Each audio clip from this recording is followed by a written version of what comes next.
Okay, I would like to welcome all of you to our City Council meeting. For the record, it is Tuesday, June 14th. We will start with roll call attendance. Madam Clerk. Thank you, Madam Mayor. Councilmember Cavanagh. Here. Councilmember Palmer. Here. Councilmember Little Roberts. Here. Councilmember Byrd. Here. Mayor Beard. Here. And Councilmember Borton and Mile are absent. Thank you. And Councilman Kavanagh is joining us via the telephone. So if you don't see him up here, he really is present. Item number 2 is a Pledge of Allegiance. If you all rise and join us in the pledge to our flag. I pledge allegiance to the flag of the United States of America and to the republic for which it stands, one nation under God, indivisible, with liberty and justice for all.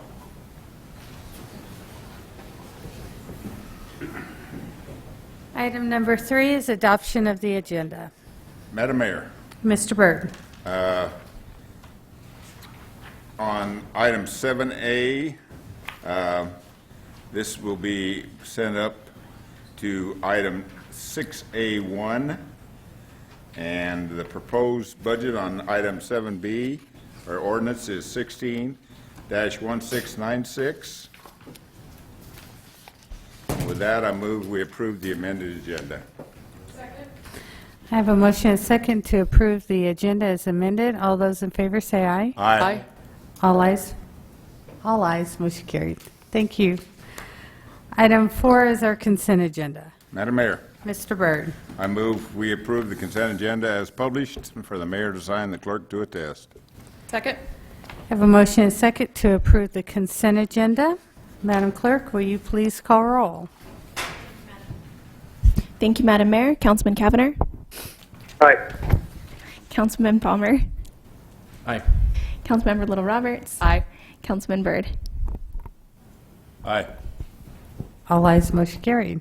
There were no items moved from the consent agenda, so we'll move to item 6-1A, and that's the second reading of ordinance 16-1695.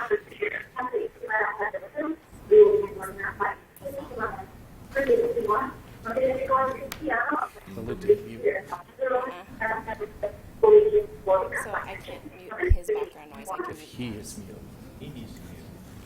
Luke, Yes. do you have the ability to mute your phone when we're not speaking? We're picking up a lot I of can do that. background noise. Sorry. Yep, not a problem. Thanks. Thank I'll do that you. right now. Thank you.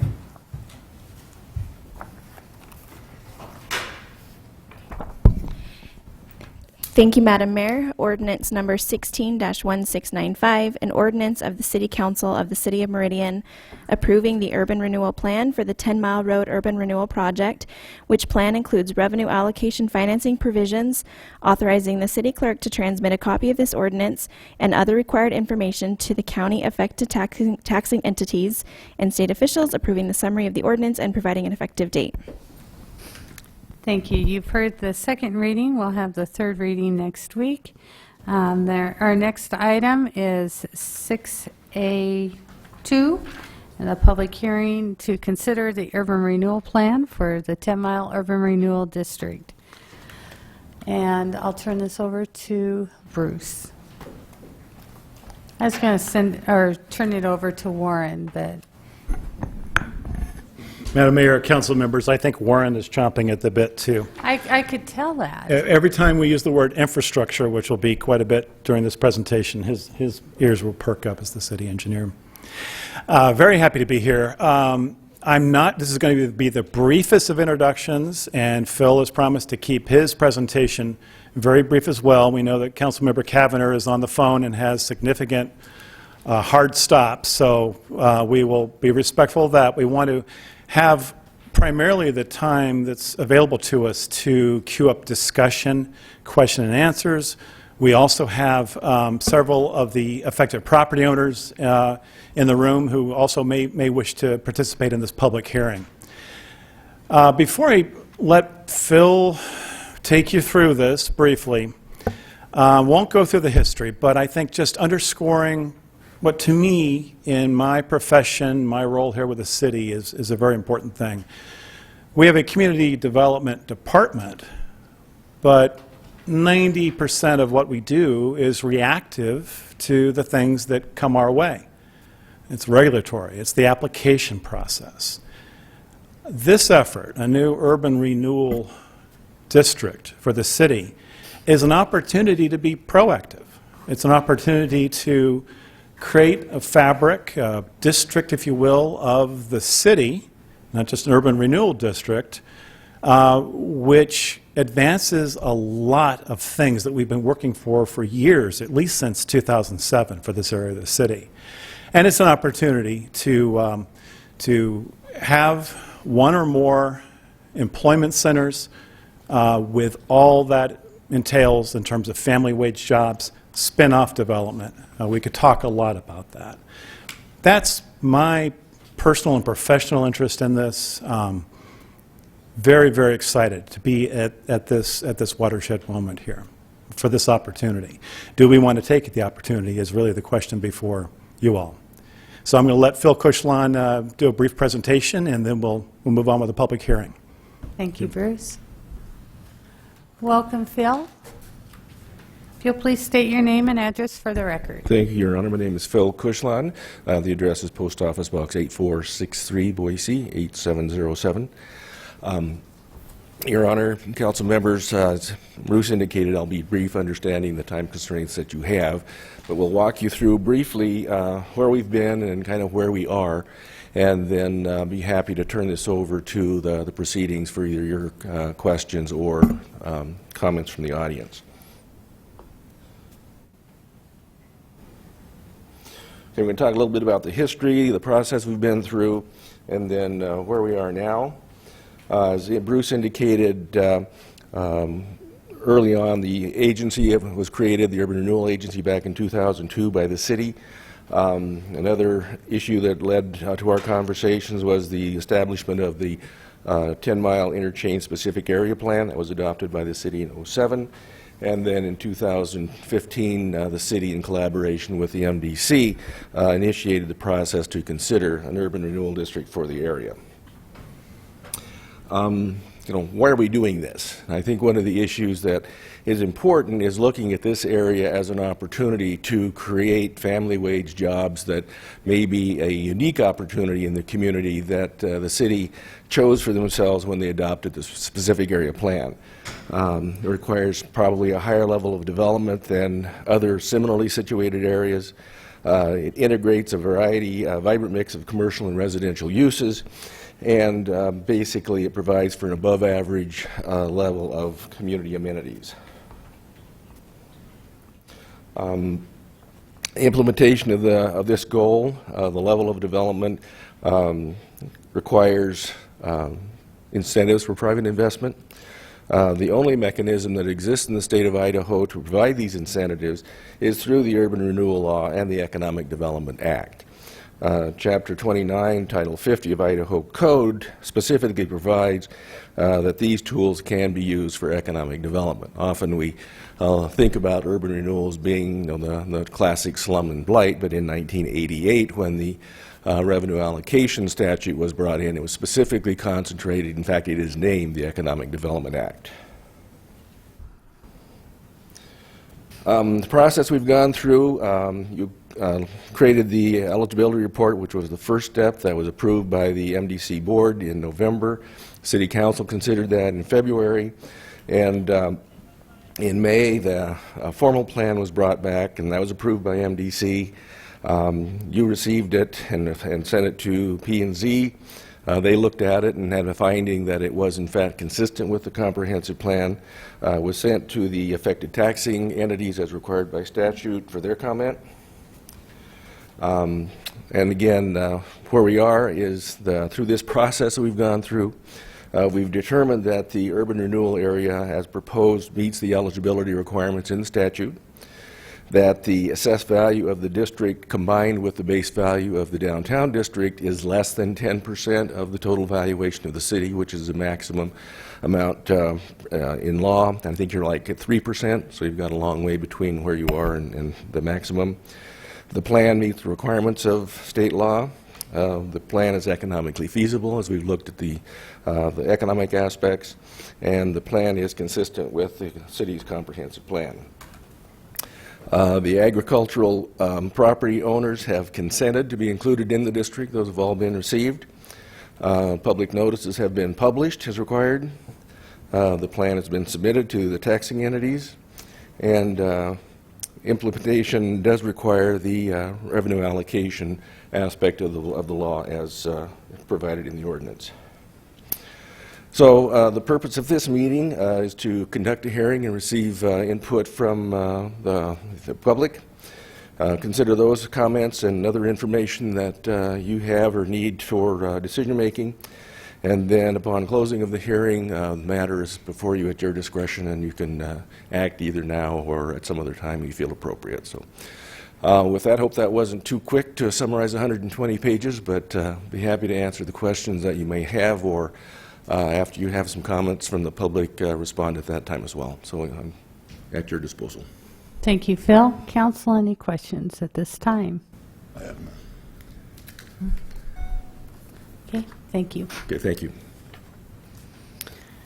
This is a public hearing. I did have one person sign up on the sign-up sheet. Ryan Armbruster signed up for.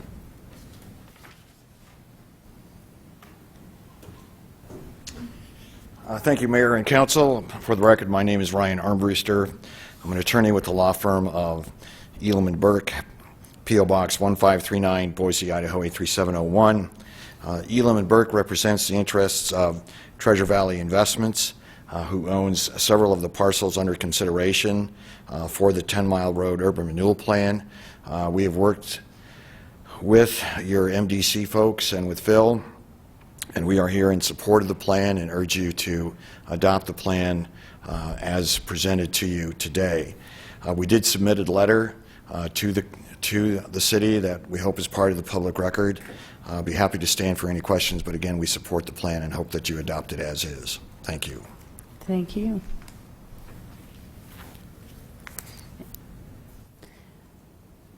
This is a public hearing. Is there anyone who would like to provide testimony that did not sign on the sheet?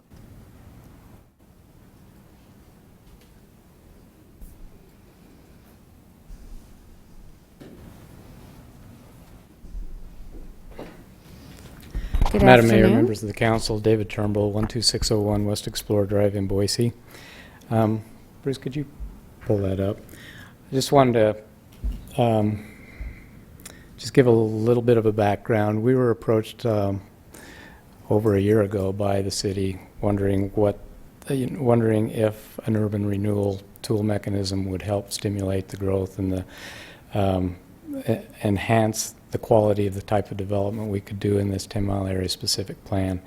And that was something that really was meaningful to us because, as you may know, we've owned this property for 10 years. We've been struggling with it. What do we do? You know, what's going to make sense? How can we develop this most effectively? And there are a number of challenges in that area. The graph you see here on your site represents 3 different property owners.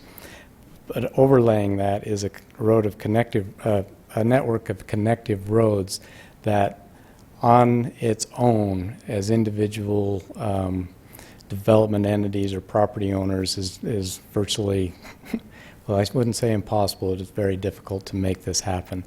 And that overlay plan is the key to making this whole area become active and come alive. And the urban renewal tool is about the only tool that we have in this county that can make that happen. So where we invest those dollars, but then we're able to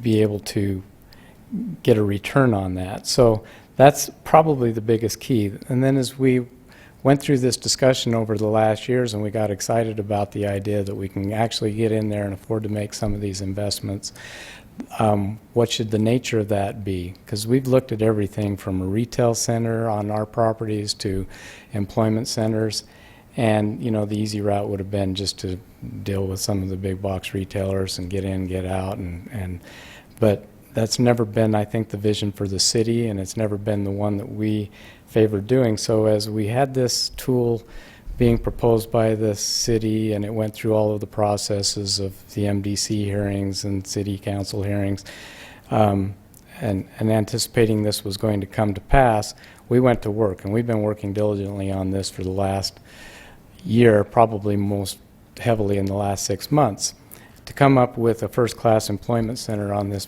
property that fronts the interchange, which is, I think, one of the visions that the city expressed to us from the very beginning, going back to 2007. So if you go to the next slide, Bruce, this is some of the working concepts that we have for the project now. Our, and I don't know how to point to this, Bruce. Let's see.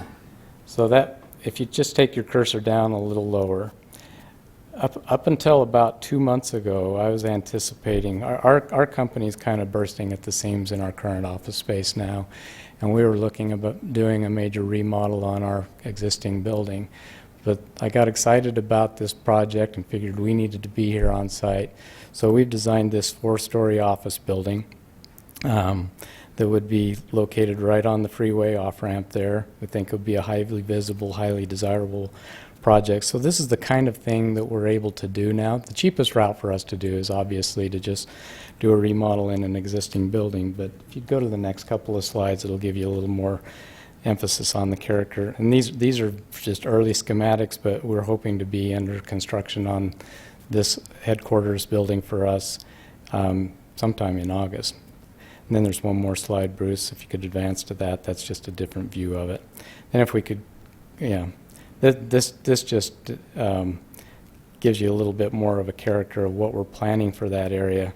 Typically, when, well, all of the developments that you see along 10 Mile Creek or some of the 8 Mile Creeks, we tend to turn our back to those facilities, and we tend to just close them off, fence them off.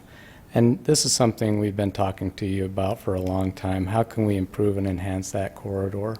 So just as late as last week, I've expressed this to a couple of you. We've been meeting with a restaurateur, a well-known restaurateur in town here, that we're planning on putting a restaurant on that creek, having patio dining, and kind of activating that whole area as well.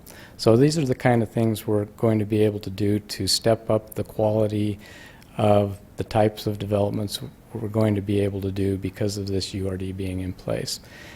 So, you know, the risk is on us. We're the ones that are proposing to make these investments. You know, we're excited to do that. We're willing to do that. But this is a tool that's really imperative to make this all happen and make this work. So with that, I guess our goal, too, in answer to some questions I've heard, is we want to get in and get out of this as soon as possible. We want to create the tax base that can pay off the investment as quickly as possible and start creating jobs for this community and tax revenue for this community that will enhance the overall fabric of the city of Meridian. So with that, I'll stand for any questions. Thank you. Thank you. Council, any questions? Okay. Thanks. Any further testimony?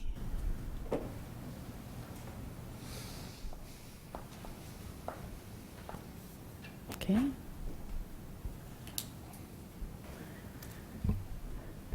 Madam Mayor, Mr. Palmer. I guess a few questions then. Probably for Phil. I'm not sure exactly who might want to tackle them. I had met with Mr. Turnbull, and we discussed a lot about the project. As anyone involved in it's probably very aware, I've been adamantly opposed to it since first hearing about it. But after meeting with Mr. Turnbull, he answered a lot of the questions that were a lot of I don't knows or we don't know untils, and we can't figure it out until we pass it, Pelosi kind of things that were kind of driving me crazy. But Mr. Turnbull was able to answer a lot of those questions, made me feel a lot better about it, assuming we're able to put a couple of sidebars that are my major concerns into the ordinance before we approve it, or into the contract later, however it would need to be, as long as they're ensured that they will take place. One of them being, you know, the sunset. You know, it's really easy as a sales pitch to say we want to get in, get it done, and get out, but I have no concerns about the property owners wanting that. My concern is us as government wanting to find a reason to keep whoever we might additionally employ for it in the job, or any kind of reason under the sun to keep the urban renewal district in existence. And so I want to ensure that there's some way that the second the last dollar is paid back for the reimbursement of the infrastructure, that the urban renewal district ceases to exist, that there is no way for us to continue it without recreating it. Is that built into the ordinance, or how is that handled? Your Honor, council members, Councilmember Palmer, the statute by definition creates that 20-year maximum life.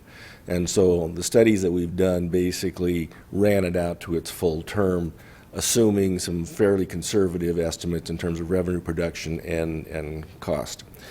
We believe that this is going to produce revenues in excess of what we talked about, so that will move that closure date back forward. I think the date that we showed in the plan as it's written now is 16 years, and I think that is still long. So I think just the operation of it will shorten it up. I assume that you could create a sunset in the adoption of the plan that is less than the 20 years, if you choose to. That's a discretionary issue on the part of the City Council. Again, I'm giving legal advice without benefit of a bar license, but people know that I do that a lot anyway. But you can, in fact, limit this to something other than 10 years. The risk associated with that, though, is if for some reason, if there's another economic downturn or a recession, then that limits the amount of money that can be available to reimburse the people who've actually made the investment. So as a practical matter, given the way this thing is envisioned, the infrastructure will be fully improved through the plan that's there. We don't envision anything else to be required for investment out there, so we're not seeing anything else that can be provided. You can't take resources from the district here and spend it anywhere else, so it would have to be spent here. And the plan as we've put it together is specific, fairly specific in terms of the infrastructure that is defined. So if you were to do something else, then that would have to come back to the City Council and the MDC for a formal plan amendment to do X, Y, or Z. Can that be precluded from a future council doing that? Under the current arrangement, the answer is no.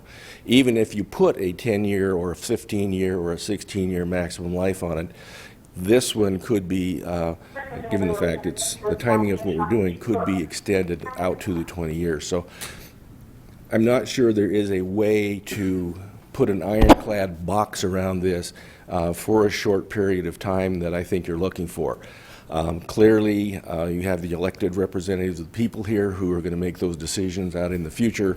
But I think generally, as a practical matter, there's really not much else to do out there once this level of work has been done. So I wish I gave you a better, more satisfactory answer, but I think that's the real one. But Phil, is the plan specific enough that it limits what the reimbursables are that can help narrow and focus and keep that time frame short in terms of the qualifying projects and the public infrastructure piece to it? Your Honor, yes, the specific list of projects that we have listed here in the colored map are the things that the city and the MDC are committing to build or reimburse the developers for building, and that's it. Anything beyond that would take a formal plan amendment. Better follow up.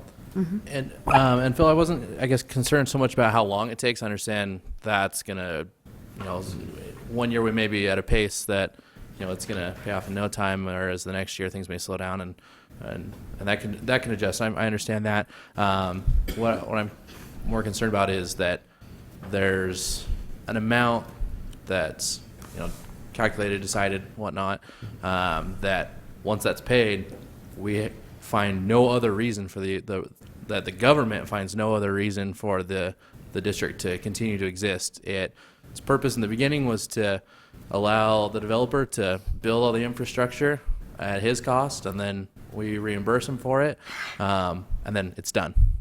There's no other reason we're like, okay, well, now that we're 16 years down the road, we want to start replacing some of this, so we're going to keep the district alive to start replacing here. The different pieces of infrastructure, I assume, would be turned over to the different entities that usually take them over to maintain them, and then they'll maintain them at their regular schedule, not the district replacing or maintaining and finding a reason to continue to exist. If that. Your Honor, if I may, the plan calls for once the infrastructure is installed, it would be deeded over, if you will, to the operating entity. The streets would go to the highway district, the water system would come to the city, the sewer system would come to the city. So those would move off to the entity. So the Urban Renewal Agency wouldn't have any ongoing maintenance obligation there because they wouldn't have anything to maintain. Sure. Perfect. Follow up with some other questions. And another thing that Mr. Turnbull and I had discussed is, we've just gone through our budget workshops, and in an attempt not to have to increase everyone's taxes, there are some public safety items that have been left off of the budget that may off the draft budget that we're working on. Hopefully being able to find a way to put it back in. And this is a large piece of property that it appears will have a lot of construction going on it simultaneously. And so I assume there would be people that will enter the property that shouldn't be there and maybe vandalize, do any number of things that they shouldn't be doing. And will require emergency services, police namely, to be there, to patrol it on occasion, to deal with people that are there that shouldn't be there, while not reimbursing it for, you mentioned 16, however many years it may take. And so one thing that we discussed that I'd like to see is that a portion of whatever funds come in from the property taxes that would then be reimbursed actually be held to help offset the costs of emergency services that would be provided to the property. I don't know if that's something that had been discussed. I had emailed the mayor and Your Honor, Councilman Palmer, I was asked to look at that issue, and this isn't the first time this has come up over the years in a variety of the communities. Essentially, the Urban Renewal Law and the Economic Development Act is a vehicle for capital finance. It's not a vehicle for operational subsidy. I think as a practical matter, again, if we looked at various ways to access those revenue allocation money for operational purposes, you would then, I think, get the opportunity to discuss that issue with the highway district and the library district and the county, who are also foregoing revenue as an investment over a long period of time, and basically getting your urban renewal dividend, if you will, at the end of the project. It may be possible to fund some capital items associated with police or fire. Again, my experience in discussing these issues with the legislature, they start thinking that as a subversion of the 3% cap, and they look askance at that. I think possibly you could legally do that, but again, from my position, that's an issue that opens a whole Pandora's box that could be a problem for yourselves and your folks, your people at AIC who would have to deal with that in the legislature. But that's just my opinion. Madam Mayor, another question. What do we know what our costs would be to administer the district, and where do those funds come from? Okay, Your Honor, Councilman, in the cash flow analysis that you'll see attached to the plan, we assumed a reservation in the cash flow of 10% of the revenue allocation proceeds per year up to a maximum cap of $50,000 a year.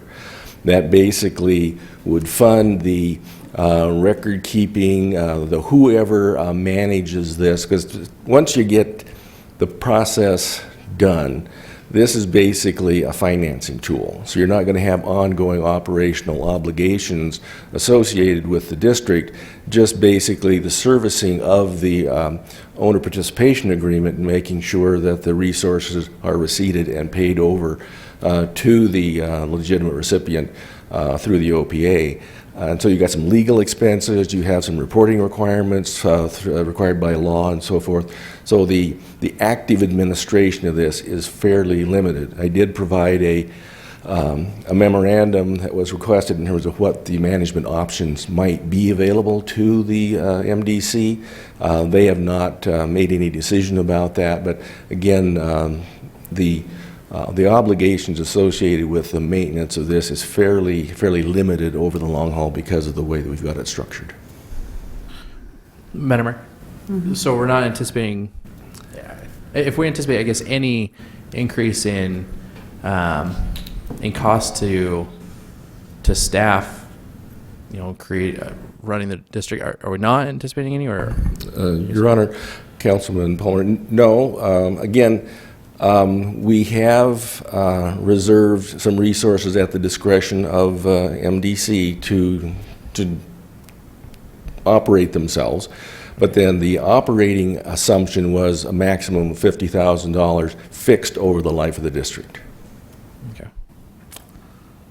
Thanks. Thank you. Other questions?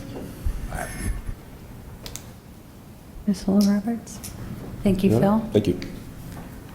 Okay. Any other comments? Mr. Kavner, do you have any questions? Sorry, you didn't know. My questions have been answered. Thank you. Okay, thank you. Okay, council, this is the second reading. The third reading would be next week. We can keep this open, the public hearing open until then, or you can choose to close it, whichever you would prefer. Madam Mayor? Mr. Palmer. I think it's important that we have an additional public hearing at our normal evening council meeting next week, or whenever the council determines it would be a good time to do it, to give an opportunity for people that are working that would have an interest in testifying, an opportunity to show up and share what they have to say, and it also to be able to have all the council present as we vote on it. Okay. Madam Mayor, Mr. Burton. I think that's a very, very good idea to continue it on. If Councilwoman Roberts and Councilman Kavner agree, I would make a motion that we continue this public hearing until June 21st, 2016. Second. Okay, I have a motion and a second to continue this public hearing until the 22nd. All those in favor say aye. Aye. Aye. All ayes, motion carried. Okay, well, thank you all for being here this afternoon, almost said evening. And the third reading will be next week, the continued public hearing, and we appreciate you joining us. Item 7B is ordinance 161696. Madam Clerk, will you please read this ordinance by title only?